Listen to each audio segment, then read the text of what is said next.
नींद हमारे जीवन के लिए बहुत आवश्यक है। क्यों? क्योंकि नींद से हम दिन भर की जो थकान होती है, हमारी दिन भर का जो क्षय होता है, टूट फूट होती है शरीर में, मन में, बुद्धि में, उन सब के राहत के लिए परमात्मा की सुंदर व्यवस्था है नींद। इतनी महत्वपूर्ण चीज को हमने अपनी ही व्यर्थ की चेष्टाओं से नष्ट कर डाला है या कर रहे हैं, और फिर हम कृत्रिम नींद के लिए गोलियां लेते हैं।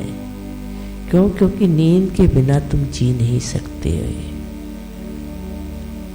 एक बार तुम भोजन के बगैर जी सकते हो 2 दिन 3 दिन, लेकिन नींद के बिना तुम 2-3 दिन भी नहीं जी सकते हो। तुम इतने घबरा जाओगे, बहुत घबरा जाओगे, लगभग तुम बिछड़ या पागल हो जाओगे, या तुम्हारी डेथ ही हो सकती है।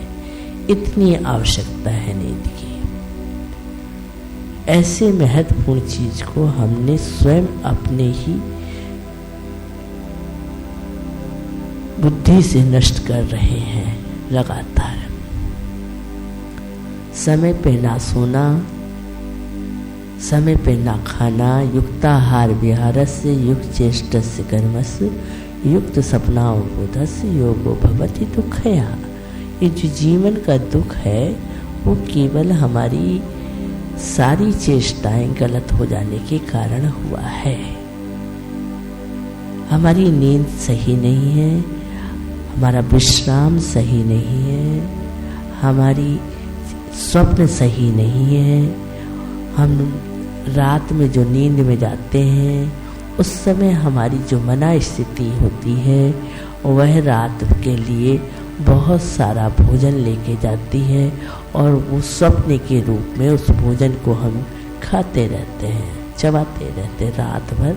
और जो नींद होती है वस्तुतः जो सुसुप्ति अवस्था परमात्मा ने हमारे लिए वरदान के रूप में दी है, जो समाधि के तुल्य है, जो समाधि में आनंद आता है वही नींद में आनंद आता है। चाहे वो 5 मिनट की नींद आ जाए, अगर गहरी नींद आ जाती है जिस समय तुम्हारा कोई विचार नहीं होता है, कोई स्वप्न नहीं होता, वो तुमको बहुत ही आनंदित करता है और तुम सुबह उस दिन बहुत ही हल्के होकर के उठते हो।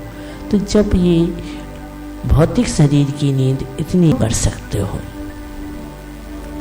कि वो नींद 5 मिनट और तुम्हारे हाथ में नहीं है, और ये समाधि की अवस्था जो है वो परमात्मा ने मनुष्य रूपी इस अनुपम कृति को अपनी सहज दे रखा है। तो आज हम योग निद्रा के माध्यम से तुम्हें तुम्हारे शरीर की चेतना के तमाम आयामों में ले जाना चाहेंगे।